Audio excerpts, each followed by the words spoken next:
Hi, I'm Catherine Dyer, and this is my husband. Carl Zoltan. And you're listening to Can't tell you everything. Podcast. Minnie Right. So we going to talk about. Route 66. We are going to talk about the desert, the desolation, and the characters you meet along the way. And the abandoned gas stations, restaurants, and just dynamic history. So we did a cross-country trip, and I knew from looking it up that my great-great-grandparents had been homesteaders in New Mexico. Yes. And so I knew there was a marker on the side of the road that signified that it had their name on it and all the other homesteaders from this place, which is now nothing. And I knew that from online. Right. It was a town that's no longer a town. All it is left is what you're talking about. And however, try to find that in the middle of nowhere. So that area is now made into, it's now a ranch. Yes. And I think it was actually, I was going to say, it had the same name. Right. No, he owned it. And it was a ranch when they were there. So I knew the mile marker around where this was or the name of the town. And somehow, you're fabulous navigating, we found it. Yeah, and it's on Route 66. So we stopped and in New Mexico. We took pictures with the placard of the homestead. Yeah. When we stopped, we were looking for it. We went through a town and it was kind of abandoned. We took a lot of pictures there, and then we went down to your placard. But the placard was in a pull-off zone, and they had parking spaces there. So it was a site that the state took care of to remember the history. And when we're looking at it, we had no idea. I thought it was just a little thing. We're looking on both sides of the road for this placard. Where is it? And then... so we took pictures of that. Yeah. And then the gate to the ranch was open. Yeah. And it didn't say no trespassing or anything. Yeah. So we went down this road. Gravel road. And we found nowhere. A graveyard. Yeah. And it was all fields. Dun, dun, dun. And then we're going, it said graveyard on the sign, didn't it? I think so. Yeah. So then we're driving down there. We're in the middle of nowhere, past the fence. But there's no gate saying keep out. But, it was the ranch. And we went about a mile or two down. You're good at that. And then on the right, we saw a fenced off little area, and there was the cemetery. So we went in there, and we noticed there were a few graves there, maybe 8. What we noticed is that 2 of them had been like freshly dug up and kind of had the fresh dirt over. They died like 100 years ago, right? Well, they lived over 100 years. Yeah. Yeah. So these are old graves. The only thing they had to market were these tins. 4-inch by 6-inch little tin that went in the ground. It was odd. And on one, it didn't even have I could read the name because I knew what I was looking for. But right. The other one, they had put a card in and actually redid the name. I think they maybe didn't know. Anyway, I tried for a while to get a hold of people to, number 1, see who dug up their graves. To number 2, try to let them know who was actually buried there because they were my relatives. Didn't they have a nonprofit or something that was in charge of that and redid it? Kind of. There's a museum in a town that's a ways away. But we could never get a hold of anyone. Right. So this is not even the story of our podcast. Hold on though. We did find their graves. Yes. So we took some pictures and paid our respects and then go on. Right. So you'd be better at this because I never remember anywhere we drive. So we left there and then we continued to drive on Route 66. So, yeah, we did miles and miles on Route 66. Oh, route. I said route again. Go ahead. Whatever. You could do the route. I'll do the route. Go ahead. You're right. And then we're heading towards Albuquerque. You go up and then around and then you come down. And while we were driving, we were going through this Indian area because there's a lot of Indian reservations in there. In fact, a lot. And then we pulled off at, there was some placard for historical part. We took off, drove up this little road in the middle of nowhere, and there's a partial building there. And then I'm taking pictures by the fence, the mountains in the back. It's beautiful.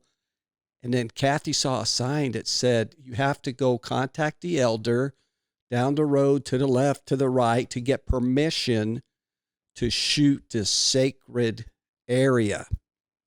And I'm going, and was... And the town itself, it was a town. It wasn't just one building. It was multiple buildings. It was an old hotel, it looked like. Right. And it was kind of like what probably was a soda shop or a drug store back in the day. It had the seats at the counter, and it literally reminded me somewhat of a ghost town. It looked like it had just been abandoned. Like the an alien products movie. were still up there. Yeah. It was very dusty, and we were just looking through the windows. It's probably sitting there since the 50s or 60s. And then eventually, just out of nowhere, a bicycle approached. That little kid. It was a kid. His eyes were on us. And he said, I think he said, "You're not taking anything," or something like that. Right.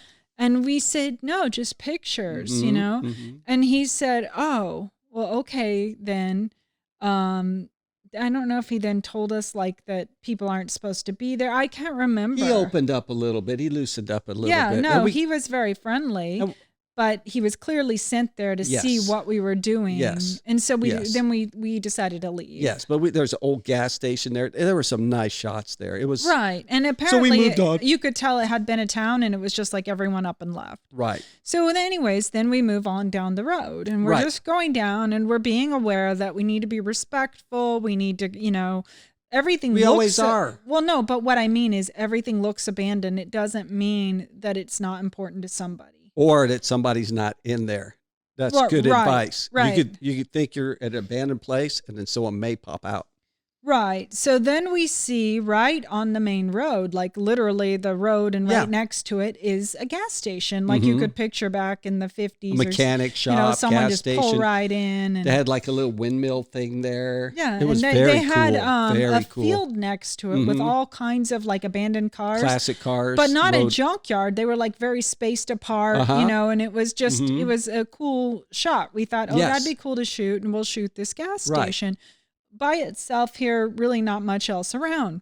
And there's a parking area in the front there, and all gravel, and it was real easy to pull off and be safe, and there's nobody around. I think you were over shooting by the fence, maybe. The little windmill thing. They had I was interested in something.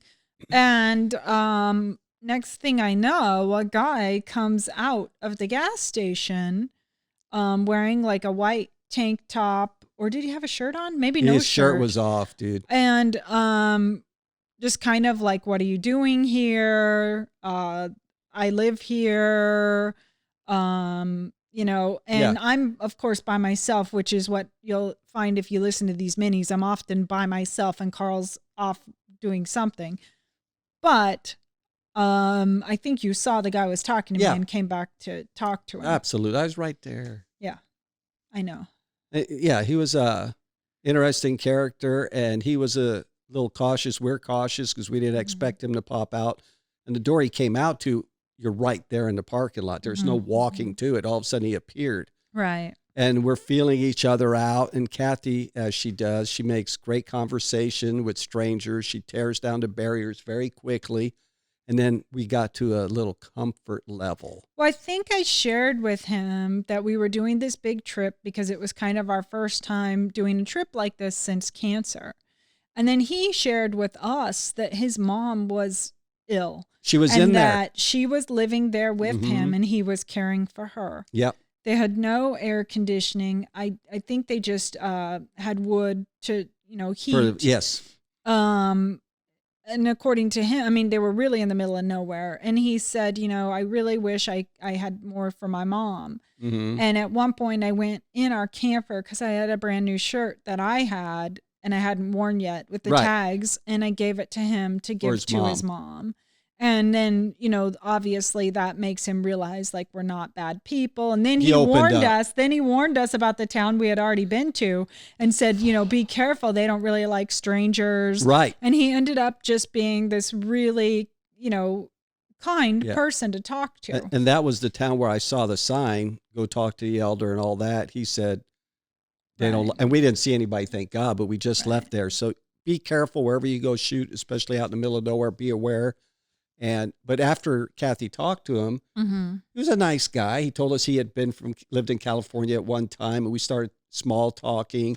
He brought out a postcard of the mechanic shop Yes. gas station Oh yeah, from I like the forgot that. 50s, and when it was Mhm. viable and, Mhm. and going, and he had a bunch of them, and he gave us one, and I I thought that forgot was very that. nice. And We'll that, have that to put that in so they can yeah, see it because yeah, I forgot it was so that. cool.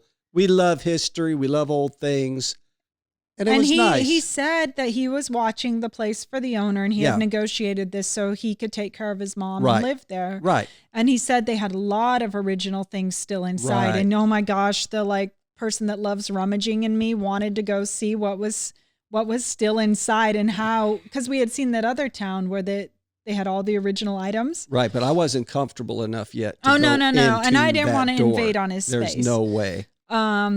So basically then he starts telling you a story. Yeah. So he and we were feeling pretty comfortable at that point. And then like I explained, the door that comes out of the front of this place walks right into the parking lot. It's 10 foot from maybe the main roadway. So he's telling us one night this guy pulled in there, all the lights were off, and him and his daughter got out of the car, and he had to go potty or do something. And then this young man we're talking to, he said that he heard them out there. He didn't know if they're going to rob the place or what they're there for. So I think he thought they were taking a oil can, old oil can, and he didn't want anything removed. Right. He got his axe that he uses to cut firewood, and then he went out that door. And when he opened the door, the little girl was standing right by the door. The dad was down by the corner of the building, probably going to the bathroom. And the girl screamed when she saw him with the axe. The guy saw him and he started screaming, and the whole thing kind of went to hell. So everybody's afraid. Everybody's panicking. He has an axe in his hand and he's trying to yell at them. Oh, no, it's okay. I'm just checking the place. And they got through that without anyone getting hurt. And it was a good story. So Kathy, I think it was you. I don't think I would have asked him. But I'm always the weird one. She asked him if we could take a picture of him holding his axe, standing by the front door. And then I took it one better. I'm a little brave. When he came out with the axe, I said, hey, you mind if I just put my arm around you and we take a picture together? But the best part God. was, and you'll see it in the scary. photo, he was really actually proud to show off and pose with his axe. He was. And he said that he has such a duty to protect this place for the person that's letting him live there. Yeah. That's his only protection. And he said, he's had to go out with that axe before. Right. So that goes back to Carl's point of wherever you stop or you think this looks completely abandoned, always have awareness, watch your surroundings. Absolutely. And if you happen to meet these people, break down those barriers and, use kindness. Use kindness because you never know out there. And it's better to be in a pair because that way, if he's taking a photo and not looking, I'm looking. Right. And the other thing is I've been in law enforcement. I'm retired. I carry a weapon with me off duty and retired legally. And I have that with me. So that and my training helps me be aware. So I wouldn't recommend anybody put their arm around some stranger in the middle of nowhere that's holding an axe. Oh yeah, that's true. I don't recommend that. Disclaimer. That's a good disclaimer. But you got to be safe. Disclaimer: don't try this at home or don't try it out on the road yourself. So in these minis, we try to share little stories that we've done. Hopefully, you get some humor out of it, or a life lesson. You never know with us. We never know with us. Right. We can't tell you everything, but Nope. hopefully we gave you something useful or maybe just funny. All right. Have a good one. Thanks.